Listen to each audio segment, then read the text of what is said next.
Ok, entonces vamos a hablar de lo que es el procesamiento del lenguaje natural. Básicamente el procesamiento del lenguaje natural técnicamente pues es una intersección entre la informática, la inteligencia artificial y la lingüística.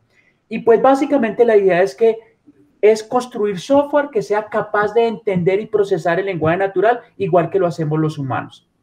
O sea, hoy hemos logrado con el procesamiento del lenguaje natural coger un texto, pasárselo a un software y el software empezar a hacer las tareas parecidas y similares a las que hace un ser humano con texto e incluso mucho mejor.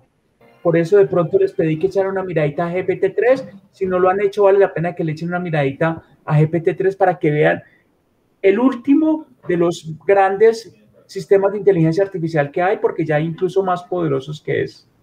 Entonces, básicamente, pues hay un avance gigantesco. En los últimos años han habido un avance gigantesco y en el último año ha habido un avance impresionante en eso. Y lo interesante es que ya hay muchas herramientas de muy fácil uso. Hay muchos APIs, o sea, muchas funciones que yo puedo invocar muy rápidamente y muy fácilmente de procesamiento del lenguaje natural. De hecho, los grandes fabricantes o los grandes proveedores de cloud tienen todas estas funciones en la nube facilísimas aún más de usar. En Python se pueden hacer también muy fácilmente, pero pues los fabricantes, entonces cada uno, Amazon con AWS tiene pues una parte de procesamiento de lenguaje natural, Azure de Microsoft tiene una parte de procesamiento de lenguaje natural y Google y IBM y todos tienen. Entonces digamos que es cada vez mucho más fácil de usarlo, más fácil de crear aplicaciones alrededor y entonces pues hay una oportunidad de hacer eso. Y lo otro bien interesante es que ya también, que era una limitante que existía, era que hasta hace algunos años solo era muy útil en inglés. Pero pues ahora ya en todos los idiomas ya hay cosas muy desarrolladas y ya hay cosas que se pueden utilizar en cualquier idioma e incluso pues en español más aún. Entonces, básicamente, pues a mí me gusta traer a colación esta frase de Noam Chomsky, y Noam Chomsky es un personaje muy importante en el procesamiento del lenguaje natural. Noam Chomsky él fue el que encontró esa estructura del lenguaje que todos conocemos, que nos vimos en la escuela y en el colegio, de las oraciones, que las oraciones están compuestas de dos grandes partes, sujeto-predicado, que el sujeto está compuesto normalmente de un artículo y un sustantivo, y el predicado está compuesto de un verbo y más sustantivos, adjetivos y así sucesivamente. Entonces, Noam Chomsky dio esa estructura que se llaman las gramáticas libres de contexto, que permiten de alguna manera procesar el texto en una manera estructurada. Y él tiene esta frase que me gusta mucho: un idioma no son solo palabras, es una cultura, una tradición, una unificación de una comunidad, toda una historia que crea lo que es una comunidad, todo está plasmado en un lenguaje. De hecho, pues ustedes en clase me escucharon mi famoso cuento de la palabra regáleme, que pues genera, para mi modo de ver, una cultura de lo que somos los colombianos. Somos un país que nos gusta que nos regalen las cosas. A nosotros no nos gusta trabajar, sino que nos gusta que nos regalen las cosas. Entonces, pues para que vean el impacto que puede tener el uso de palabras en Colombia. Y de hecho, pues hay mucho más palabras incluso que tienen la otra cultura, la otra parte de la cultura que digo yo que tenemos los colombianos. Está regáleme, después le puedo robar y por último, perdóname. Entonces, por eso yo digo que la cultura colombiana es una cultura que le gusta que le regale, que cuando no le regalen se crea con el derecho de robar y cuando robamos, después de que robamos, pedimos perdón. Esa para mí refleja la cultura colombiana reflejada en las palabras que hablamos día a día. Digamos que la base es el lenguaje, perdón, es la base sobre la que construimos el sentido común de la comunidad, de la humanidad en general. Es la forma más clara de representación del conocimiento. De hecho, no se sabe qué fue primero, si el pensamiento en el ser humano o el lenguaje. O sea, si nosotros inicialmente aprendimos a pensar después de que inventamos el lenguaje, o con el lenguaje desarrollamos el pensamiento. Eso todavía en teoría evolutiva no se sabe, porque claramente nosotros siempre pensamos en lenguaje natural. Todos los pensamientos que nos vienen a la cabeza son en lenguaje natural, que de pronto en algunos casos somos capaces de proyectarlo como una imagen, pero casi siempre, o pues siempre, es un lenguaje. Muy bien. Entonces, para ver ejemplos de aplicaciones concretas que también se empiezan a dar mucho en todo lo que tiene que ver con procesamiento de lenguaje natural, son todos estos asistentes personales. Ahí está el dibujo pues, de Alexa, ahí está la cajita de Alexa, pues que es uno de los grandes aplicaciones que se llaman los asistentes personales, que son capaces de leer la voz que uno le dice y los comandos que uno le da e interpretarlos. De pronto aquí ustedes tienen uno. Yo tengo ahí mi Alexa. Alexa, saluda. ¿Qué tal? Alexa, saluda a John. Ya soy. Disculpa, no lo tengo claro. Ah, ok, no los conoce todavía, entonces tienen que venir a que Alexa los conozca para que la pueda saludar. Entonces, si ve, Alexa interpreta los comandos, los lee en lenguaje natural y es capaz de responder e interactuar conmigo. De hecho, pues yo tengo entrenada a Alexa ya tiene las listas de mercado, los horarios que yo tengo, me despierta. Bueno, Alexa ya sabe un poco de cosas, incluso ya está pegado con mucha inteligencia artificial y ya me dice qué cosas tengo que comprar y me recuerda en el mercado semana a semana. Eso es una de las grandes aplicaciones del procesamiento del lenguaje natural. Entonces, vamos a entender el procesamiento del lenguaje natural desde una perspectiva por ahora simplemente de las tareas. Y yo les voy a explicar una a una de las tareas que podemos hacer con procesamiento del lenguaje natural y nuestro reto es cómo esas tareas de base las convertimos en aplicaciones y ojalá en productos de industria. Entonces voy a hacer aquí algunos ejemplos de las principales tareas que podemos encontrar hoy en procesamiento del lenguaje natural. Hoy una máquina es capaz de hacer esto que aparece arriba perfectamente. Y vamos a ver las primeras tareas. Lo primero, una de las primeras grandes tareas que puede hacer un procesamiento de lenguaje natural es lo que se llama clasificación de texto. Clasificación de texto es ¿qué? Voy a darles algunos ejemplos. Yo tengo una serie de documentos y yo los puedo clasificar. Entonces yo puedo clasificar los documentos.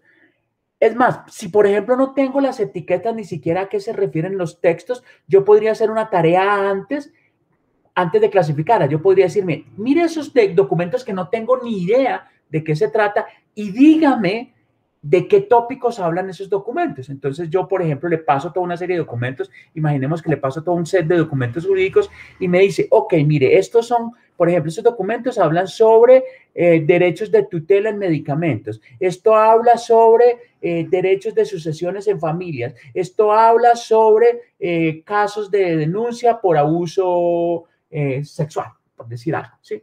Y él me identifica los tópicos y después me clasifica los documentos de acuerdo a esos tópicos. Entonces, es una de las grandes tareas que se dan y que se encuentran y que se me ocurrió aquí en el momento de estarles explicando que tendrían aplicaciones en derecho.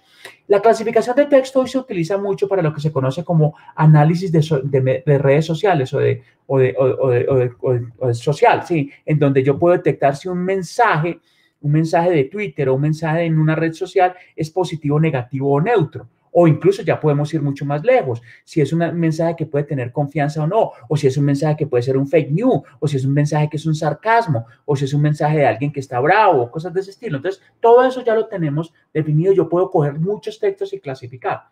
La mayor aplicación que hemos usado durante muchos años de la clasificación de textos es la clasificación de spam. Gracias a esta técnica de procesamiento de lenguaje natural es que el correo electrónico hoy volvió a ser funcional. De pronto ustedes no se acuerdan, pero hace aproximadamente unos 20 años se declaró la muerte del correo electrónico gracias al spam, porque hace unos 20 años a nosotros nos llegaban fácilmente, el 90% de nuestros correos era spam y uno tenía que manualmente ir y clasificar eso manualmente y decir, ah, esto me sirve, esto no me sirve, esto me sirve, esto no me sirve. Y eso era un desastre, pues porque imagínense en uno todos los días revisando 200, 300 correos que eran spam. Entonces dijimos, no, de hecho ahí surgieron ideas simpaticísimas como que Microsoft dijo, no, pues cobremos por el envío del correo, así sea muy poquito, de tal manera que los enviadores de spam pues se desmotivan de enviar spam porque les costaría mucha plata. Pues, por supuesto que la humanidad no le creyó a esa propuesta, pero fue una propuesta que se quedó sobre el tapete y cuando eso llegó las técnicas de procesamiento de lenguaje natural y se pudo construir un software que era capaz de detectar con unas precisiones del 97, 98% cuando un correo era spam o no spam. Y además, si yo adicionalmente al algoritmo le estoy entrenando permanentemente, clasificando yo, por ejemplo, que se me salga algún correo que me lo clasifique como que es no spam y es spam y yo le digo esto es spam, el algoritmo va aprendiendo y va mejorando su desempeño y viceversa. A pesar de que hoy el filtro de spam es muy bueno, sí vale la pena estar echándole una miradita por ahí cada mes a esa carpeta que está allá, que aparece de spam, para echar una miradita a ver si de pronto al algoritmo se le fue un correo mal clasificado y lo mismo. Si entonces uno le dice, ok, me lo clasificó mal porque me lo clasificó como spam y no era spam, entonces el algoritmo va aprendiendo y va mejorando su precisión. Lo que les decía, la aplicación más usada hoy se llama análisis de sentimientos, detección de fake news, detección de emociones a través de los mensajes que aparecen en correos electrónicos. Entonces, ahí vemos una gran tarea de texto para que vayamos pensando en aplicaciones y en usos en nuestras tareas diarias. Aquí les voy a contar una de las tareas que surgió ayer. En las EPS, yo no sabía que era una tarea tan costosa y que demoraba tanto y que le costaba tanto a las EPS. Las tareas de recobro de las EPS implican clasificar documentos, es decir, esta es la cédula, esta es la fórmula médica y esta es la fórmula médica de tal medicamento, este está el documento, este está el documento, este está el documento. Y me mostraban ayer que eso lo hacen a través de personas, manualmente las EPS, con batallones de personas. Y yo les decía, uy, pero eso yo lo puedo automatizar muy fácilmente con clasificaciones de texto. Y yo puedo reemplazar esa tarea por un robot que lo pueda hacer automáticamente. Para que vayan dándose una idea de las cosas que yo puedo hacer ahí. Otro caso que surgió, eso sí, también fue en otra reunión, es clasificación de documentos jurídicos, de procesos jurídicos. No sé, en un bufete de abogados tengo miles de documentos con procesos jurídicos. Entonces digo, este proceso jurídico se refiere a tal, este proceso jurídico se refiere a tal, este proceso jurídico se refiere a tal, y clasificar los documentos así. Fue otra idea que también me dijeron, bueno, incluso les voy a contar que eso, bueno, ya me acuerdo que incluso eso también lo había visto en el Consejo Superior de la Judicatura a través de los relatores. Los relatores, básicamente en las altas cortes, son personajes que lo que hacen es coger los documentos y los fallos que generan los magistrados de las altas cortes y clasificarlos de acuerdo a los descriptores famosos que ustedes algunas veces vieron por allá en una materia que yo sé que ustedes se acuerdan, ¿sí? Entonces esa clasificación, bueno, y la que hacía pues por supuesto Teresa también, ¿se acuerdan? Con sus famosos descriptores para clasificación en el Thesaurus. Sí, señor. Esos son tareas, ejemplos de tareas de clasificación en muchos contextos del derecho que podrían automatizarse con esa tarea que ya hoy las máquinas la hacen perfectamente y la hacen con unos niveles de precisión muy altos. Esa es una primera gran tarea. Vamos a la segunda gran tarea, extracción de información. Yo puedo coger un texto cualquiera y puedo extraer cosas, como qué, cosas como qué. A eso se le llama incluso técnicamente NER, Name Entity Recognition, reconocimiento de entidades nombradas. Ese es el término técnico. ¿En qué consiste? Básicamente yo cojo un texto y le digo, sáqueme los nombres de las personas, sáqueme las fechas, sáqueme las ciudades, sáqueme los valores, ¿sí? Que se me ocurren ahorita. Entonces yo eso lo puedo hacer ya hoy automáticamente en un software, ¿sí? Se llama extracción de información. Entonces eso también ya lo hace perfectamente las técnicas de procesamiento de lenguaje natural. Les voy a dar un ejemplo de un caso que surgió, como les contaba en la reunión pasada del seminario que estoy dictando, de un estudiante que trabaja en una compañía inmobiliaria, en una compañía inmobiliaria de compra y venta de inmuebles. Me dicen, compran muchos inmuebles y tienen varios abogados que lo único que hacen es estudiar lo que se llaman los certificados de tradición y libertad. Y lo que hace el abogado, es una de las tareas que hace el abogado, que es incluso la más importante, es verificar que, por ejemplo, el comprador de un lado fue el vendedor de otro lado, así sucesivamente, que la cadena de compra y venta con los nombres de las personas se mantiene en todo el certificado de tradición y libertad. Y pues eso, pues, ¿cómo lo puedo hacer? ¿Cómo? Pues yo puedo extraer los nombres de los participantes en el certificado de tradición y libertad y ver el encadenamiento que tiene cada uno de ellos y determinar si el encadenamiento es perfecto con esta operación y esta tarea que ya hace hoy el procesamiento del lenguaje natural de manera perfecta. Otra tarea es básicamente lo que es el agente conversacional. El agente conversacional es que yo le puedo pasar un texto cualquiera y yo puedo establecer un diálogo relacionado con ese texto. Entonces yo puedo establecer un diálogo alrededor de ese texto y el software me puede generar texto. Entonces yo puedo establecer un diálogo que es muy parecido a, y vamos al último, a los sistemas de query response. Entonces ahorita incluso tengo un par de presentaciones adicionales conceptualmente, sobre todo sobre los sistemas de query response, que es algo que me gusta mucho. Que de hecho les voy a contar ahí que ¿por qué me llama tanto la atención eso? Porque lo que estoy haciendo para el tema de mi trabajo, que es enseñar. ¿Okay? Entonces, Ingeniero, dale. una preguntita. En esas tareas se podría tener en cuenta también, digamos, para una entidad como el fondo maneja el tema de la legalización de los créditos, donde se recibe una cantidad de información que la tiene que manejar tanta gente y poder hacer como esa clasificación y esa validación de esa documentación. ¿Pero a qué te refieres? ¿Qué tarea en particular quisiera resolver? Bueno, si quieres ahorita, John, Ok, miramos una cosa, vale. es lo que quiero que miremos. Ok. Abajo pueden ir mirando algunas de las aplicaciones que hay. Por ejemplo, pues una de las aplicaciones clásicas de procesamiento de lenguaje natural, que son los motores de búsqueda, que todos conocemos, el Google, que si ustedes ven, Google cada vez hace de manera más precisa las búsquedas y me da resultados cada vez más precisos de búsquedas, ¿sí? O sistemas conversacionales que me permiten, me permiten hacer cada vez operaciones un poco más sofisticadas. Entonces, yo podría establecer y podría hacer unas aplicaciones. Aquí abajo ustedes van a ver algunas aplicaciones genéricas de industria, pues son aplicaciones genéricas. La idea es que vayamos pensando en algunas aplicaciones. Ahí pasé rápidamente, voy a irme un poco más en detalle de las tareas que puedo hacer. Estas son tareas que yo puedo hacer con procesamiento de lenguaje natural. Entonces, la tarea, y voy de la más sofisticada a la menos sofisticada, debería haber empezado otra vez, pero bueno, voy a irme acá. Entonces, yo puedo hacer estas tareas, no importa. Yo puedo hacer estas tareas con procesamiento de lenguaje natural. El primero, que se llama modelado de lenguaje. Entonces, yo puedo entregarle una cantidad de texto a un software que es capaz de hacer modelado de lenguaje.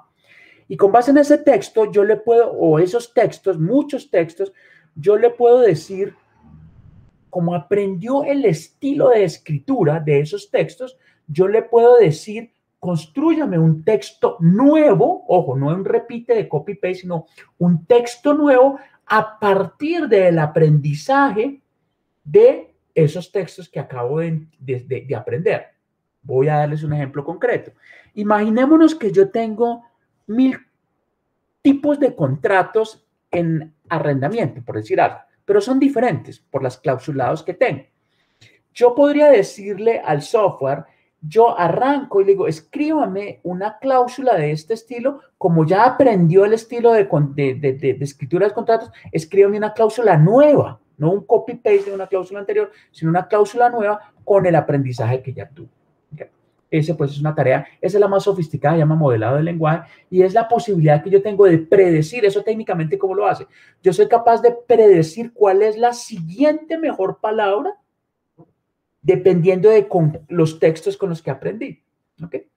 Que ustedes lo ven básicamente ¿dónde? En el WhatsApp. El WhatsApp va cogiendo los textos que ustedes van digitando y él le va prediciendo cuál es la siguiente palabra que debería usted escribir. O Google, cuando ustedes están buscando. Cuando ustedes entran en la barra de búsqueda y ustedes empiezan a dar alguna palabra, él empieza a predecirle cuáles son las siguientes palabras. O incluso en el mismo correo electrónico. Entonces, para que seamos una idea. La clasificación de textos, pues que ahorita las expliqué bastante bien, que es la tarea de agrupar los textos en un conjunto de categorías particulares.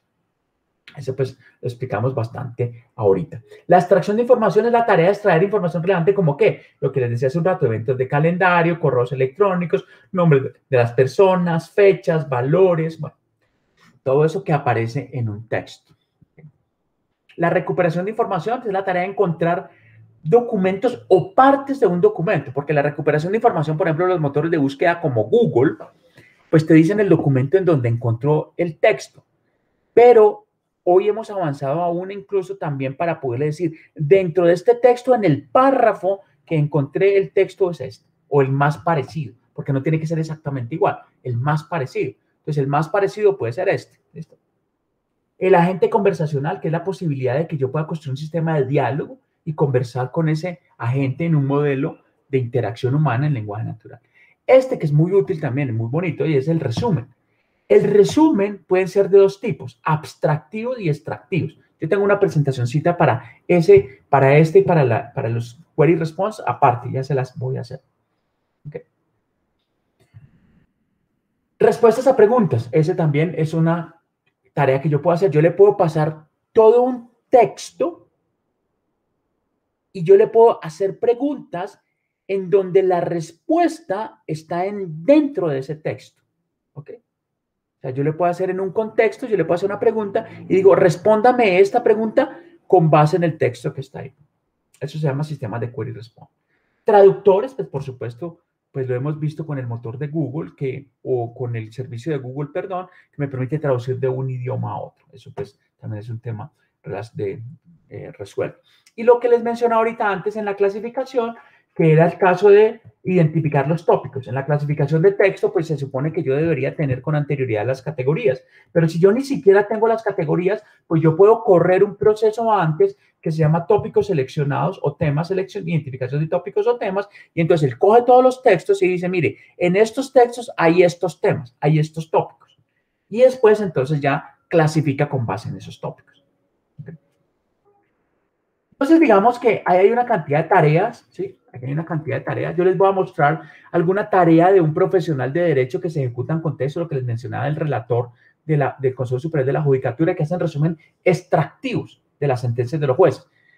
Voy a rápidamente describir aquí, aunque ya voy a hacerles una presentación detallada de eso. El resumen extractivo es un resumen que toma las oraciones principales del texto original y las copia exactamente igual, sin hacerle ninguna modificación. Por eso se llama extractivo, porque no hay ninguna modificación del texto.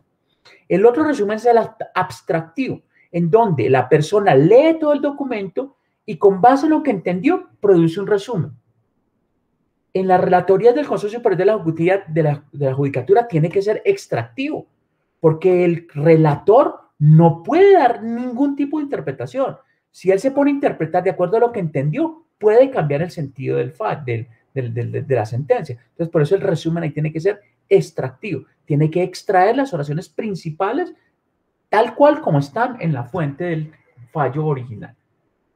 Otra tarea que vimos ahí fue los indexadores de documentos, pues que ya lo conocemos básicamente, pues ustedes ya lo conocen por la materia que vieron con Teresa, de coger unos descriptores y decir, este documento, el mejor descriptor para este documento está. Entonces, digamos que hay muchas tareas en derecho que se pueden resolver con estas tareas de procesamiento de lenguaje natural. Entonces, el reto es hacer este match. Entonces, aquí es donde yo quiero que hagamos este ejercicio. Les voy a mostrar un ejemplo y yo quiero que ustedes después hagan este ejercicio en muchas posibilidades. Entonces, ver cuál es la tarea de procesamiento de lenguaje natural y cuál es la tarea del profesional del derecho que ejecutan con texto. Puede ser de cualquier profesional, no necesariamente del derecho, pero pues como esta charla estaba pensando o la hice para el seminario de Derecho Informático, pues lo pensé solamente con tareas de derecho, pero igual aplica para cualquier tarea que se haga con texto. El ejercicio es el mismo. Es lo que les mencionaba. Entonces, los relatores del Consejo Superior de la Judicatura hacen un resumen extractivo de las sentencias de los jueces. ¿Qué pueden hacer? El resumen de texto. Entonces, hay una tarea de procesamiento de lenguaje natural que es capaz de hacer eso, que es capaz de hacer resúmenes extractivos y abstractivos. Yo hoy no les voy a explicar cómo se hace ni les voy a mostrar código, pero créanme que eso se puede hacer. En otra reunión, también que hagamos el otro sábado o otra semana, ya les puedo mostrar código en Python para que vean que eso es verdad, que sí se puede hacer. Por ahora, créanme que eso está ya resuelto técnicamente. ¿Listo? La idea es que encontremos casos de negocio con esta mezcla. ¿Cuáles son las tareas que hace un profesional de derecho con texto? ¿Y cuáles son las tareas de NLP con las cuales puedo hacer ese match para que pueda encontrar lo que llamamos un caso de negocio, una aplicación, un producto que vamos a vender? Voy a hacer una presentación en particular de dos de las tareas que me parecen que son muy sofisticadas y les voy a contar sobre todo en esta, porque esta la estoy usando para el tema de la enseñanza, que es lo que se llaman respuestas a preguntas en un contexto. Y les voy a explicar de qué se trata eso. Entonces, los sistemas de preguntas a respuestas y los motores de búsqueda son aplicaciones de la extracción de información y son una de las tareas que más buscamos o que más necesitamos en el mundo. Yo estoy permanentemente preguntando, ¿dónde encuentro la respuesta de esto? ¿Dónde encuentro el documento que tiene esto? Entonces, es una de las tareas más importantes en procesamiento de lenguaje natural. Los motores de búsqueda tradicionalmente que los conocemos, el Google, el Bing y todos ellos, el usuario ingresa unas palabras claves y el sistema le devuelve el documento, los documentos más relevantes a dichas palabras. O sea, desde la perspectiva del usuario, las palabras describen la pregunta. O sea, yo establezco una pregunta a través de esas palabras claves. Pero en los motores de búsqueda, pues hay una limitante importante y es que él me da un documento y yo tengo que ir a leer el documento para ver si de verdad en ese documento está la respuesta a mi pregunta o no. Entonces los motores de búsqueda pues han sido muy útiles, pero lo ideal sería tener un sistema que de una vez me dé la respuesta a la pregunta, ¿sí? Que de una vez me dé la respuesta a la pregunta. No sé si ustedes alcanzaron a dar cuenta, pero Google, yo no sé por qué desmontó esa funcionalidad, pero Google el año pasado, como un par de meses, mantuvo una funcionalidad muy bonita que era el motor de búsqueda tradicional. Uno le daba las palabras claves, él le daba a uno los documentos y la lista de documentos, uno hacía clic en el documento e inmediatamente él se iba y le resaltaba a uno en amarillo la parte del texto que él consideraba tenía la respuesta a lo que yo estaba preguntando, ¿sí? Yo no sé por qué lo desconectó. Ahorita probamos, hacemos el ensayo a ver si está otra vez funcionando, pero eso lo tuvo, yo lo alcancé a notar durante unos meses en los motores de búsqueda. Ahorita hacemos el ejercicio a ver si lo encontramos. Pero ¿sabes dónde lo he visto? En Google Escola. Ah, chévere. Ahorita miramos a ver, entonces, ahorita lo buscamos ahí, a ver, excelente. ¿Cómo funciona eso? Entonces, básicamente lo que pasa es, lo que funciona es que la respuesta a preguntas basadas en contexto requieren una comprensión de la lectura, que el software sea capaz de comprender el texto, para que sea capaz de encontrar dentro de ese texto la respuesta a la pregunta. Y es capaz de hacerlo. Y después les mostraré código, ejemplos que ya tengo. Les muestro aquí un ejemplo. El contexto es este texto. Entonces, imaginemos que este es el texto. En metodología de la presión. Entonces, si ustedes leen ese texto, léanse ahí ese texto. Un minutico ahí mientras ustedes leen el texto. ¿Sí?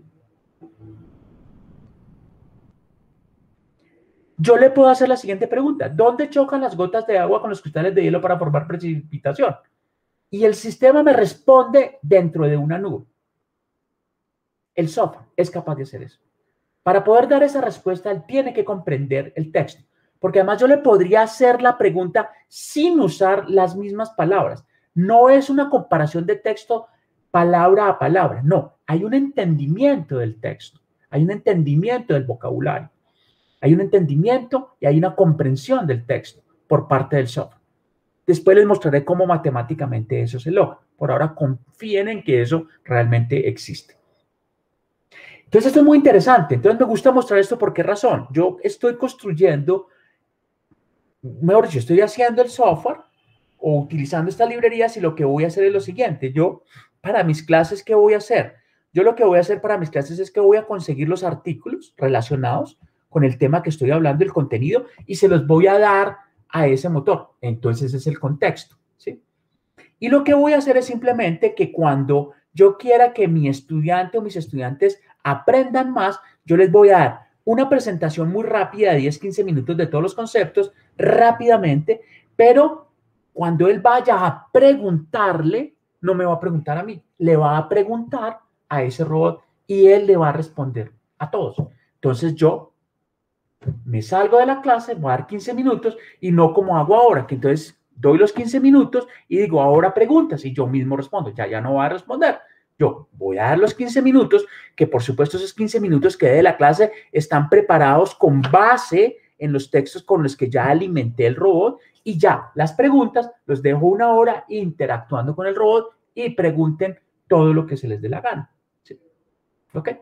Entonces, para que vean un poco el contexto. Entonces, yo me voy a liberar de un gran pedazo de la tarea que yo tengo que hacer de enseñanza. ¿Okay? Adicionalmente, van a poder usarlo las 24 horas del día. La van a poder usar las 24 horas del día y van a poder estarle preguntando las 24 horas del día a este robot. ¿Okay?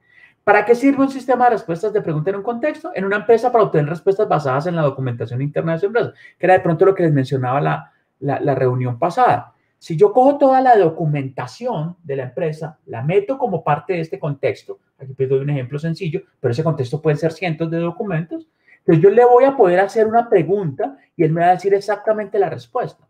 Entonces yo le puedo preguntar, ¿cómo se hace la elaboración del documento tal? ¿O qué significa el interés compuesto? Es un proyecto que estamos haciendo para una empresa financiera y entonces me va a decir, el interés compuesto significa tal y tal cosa. O cómo se calcula la tiro. ¿Sí? Entonces se convierte en un sistema muy interesante. ¿Sí? En el otro, pues como les mencionaba, que yo lo voy a usar para ayudar a los estudiantes en la comprensión de lectura y sobre todo para enseñarles a elaborar preguntas. ¿Por qué? Porque cuando empiecen a preguntarle y de pronto empiezan a hacer mal preguntas porque nosotros no sabemos preguntar, pues el robot no le va a responder bien. Entonces lo va a obligar a que aprendan a construir buenas preguntas. Esto está basado en una cosa muy bonita que es SQuAD. SQuAD es Stanford Question Answering Dataset. Entonces, hay un conjunto de datos de comprensión de lectura que consta de preguntas y ahí es donde el sistema aprende a responder y a preguntar, ¿sí?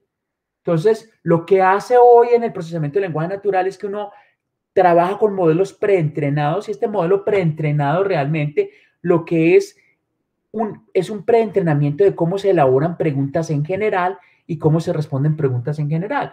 Ya después uno le mete el texto propio de uno, del contexto de uno, para que pueda hacerle uno preguntas en el contexto de uno. Y la otra presentación que quería hacerles era la presentación de los sistemas de resumen. Entonces, el resumen automático de texto. Entonces, el resumen automático de texto, de hecho, ustedes han visto estas 3 letricas, estas 4 letricas alguna vez por ahí en los documentos Google. Esto es la abreviación inglesa de too long, didn't read. O sea, si es muy largo, la gente no lo lee. Entonces, hoy por hoy, documentos largos no sirven para nada. O sea, documentos de 400 páginas, la gente no lo va a leer. Y además, un documento de 400 páginas escribe más carreta que lo que es útil.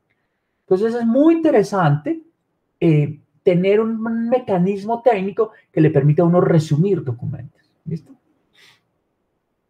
Y hay 2 tipos de resumen, lo que les mencionaba. El resumen básicamente es la tarea de condensar un fragmento de texto en una versión más corta, reduciendo el tamaño del texto inicial, pero preservando todos los elementos informativos y claves del significado del contenido. O sea, sin perder la esencia del contenido informativo que se quiere lograr con el texto. Entonces, básicamente, dado que el resumen de texto manual es una tarea costosa en tiempo y generalmente laboriosa, la automatización de la tarea está ganando una popularidad muy, muy alta en lo que son las tareas de procesamiento de lenguaje natural. Y pues por eso hay detrás de eso una investigación académica muy grande de cómo hacerlo con software. Entonces, el resumen automático de texto, pues no es más que esa tarea de resumir el texto, de producir ese documento más conciso y fluido sin ninguna ayuda humana a través de un software. Ese es el resumen automático de texto. Y básicamente, ¿cuándo podemos usar resúmenes de texto? Básicamente, se puede utilizar incluso para clasificación de texto, porque yo le puedo decir en el fondo, cuando yo le digo, coja un conjunto de documentos y resúmamelo en el tópico que habla, o dígame cuál es el tópico que habla, en el fondo eso es un resumen. O en pregunta-respuesta, yo le puedo decir, resúmame el documento para que incluso yo le pueda producir preguntas. Es más, yo en mi proyecto que tengo de académico, no solamente le voy a entregar los textos para que el estudiante le pueda hacer las preguntas, sino que le voy a construir también un software que adicionalmente me dé unas preguntas preliminares para que el estudiante haga con esas preguntas, incluso si quiero para hacerle exámenes a los estudiantes. Resumen de texto legales, resumen de noticias, generación de titulares, entonces puedo hacer muchas tareas con esto. Entonces tengo 2 tipos de resumen, el extractivo y el abstractivo. Y pues este grafiquito me pareció excelente para mostrar lo que es el resumen extractivo y el resumen selectivo, el resumen abstractivo. Pues el resumen extractivo es lo mismo que hacemos cuando estamos resaltando con el resaltador. Lo que hacemos es resaltar la oración tal cual como está en el texto y lo que hiciéramos es coger esas oraciones que resaltamos y las ponemos en otro texto, ¿sí? Aquí es muy fácil de hacer y no se parafrasea nada, no se cambia nada. El texto es exactamente el mismo al original. El otro, sí hay una generación de un nuevo texto. Es más complejo, pero es más flexible porque es un poco más humano, ¿sí? Entonces, ahí pues están esos 2 tipos de resumen y ya hoy computacionalmente los puedo hacer los 2 y depende, como les mencioné en el ejemplo del Consejo Superior de la Judicatura, de la tarea que quiera resolver, uso uno u otro. ¿Okay? Entonces, en el enfoque extractivo, el resumen extrae las oraciones directamente del documento basándose en una puntuación de las oraciones. Entonces, la oración más importante se identifica gracias a modelos matemáticos, ¿sí? Entonces, ahí lo que se hace es identificar las secciones y las oraciones más importantes y se recortan esas oraciones de esos párrafos y simplemente con eso se va constituyendo un nuevo documento. Y ese nuevo documento, pues básicamente, pues es el resumen. Entonces, básicamente, ahí pues como un flujito de algorítmico de cómo lo hace el software ahí, pero pues no es tan importante. El extractivo es diferente. En el enfoque extractivo se produce un resumen mediante la interpretación del texto utilizando técnicas avanzadas de procesamiento de lenguaje natural y se genera un texto nuevo más breve. ¿Sí? Seguramente va a usar muchas de las palabras que aparecen en el texto original, pero puede incluso usar palabras diferentes. O sea, partes del texto pueden no aparecer como parte del documento original, pero semánticamente no se pierde. ¿Okay? Después les cuento, vuelvo y repito técnicamente por qué eso es posible hacerlo hoy. ¿Okay? Entonces, este enfoque requiere reformular las oraciones e incorporar información de texto complementaria para generar esos resúmenes. ¿Sí? ¿Cómo lo hacemos los seres humanos? ¿Okay? Muy bien, excelente. Yo creo que pues esto ilustra bastante bien lo que es y lo que podemos hacer en procesamiento de lenguaje natural. Entonces, vuelvo un poco a lo que queremos. Entonces, lo que queremos y lo que necesitamos, duplicar esta diapositiva para hacer aquí lo siguiente. Voy a duplicar esto y lo borro.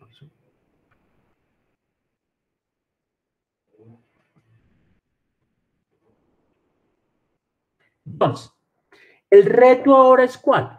El reto es encontrar tareas de un profesional en derecho o cualquier profesional. Acuérdense pues que estamos aquí buscando, pues lo coloqué en derecho, pero que estaba haciendo este seminario en derecho, que se hace en contexto, mirar cuáles son las tareas de NLP que puedo hacer y hacer ese match entre las dos cosas para acá construir la aplicación y la solución al problema y ojalá este problema sea repetible pues para que pueda uno y se justifique hacer un software que se pueda vender. Ese es como el reto de lo que quiero que nos sentemos a pensar, le echemos unos globitos hoy y que ustedes se queden con eso en la cabeza para que podamos pensar en mucho más posibles soluciones. Ahora,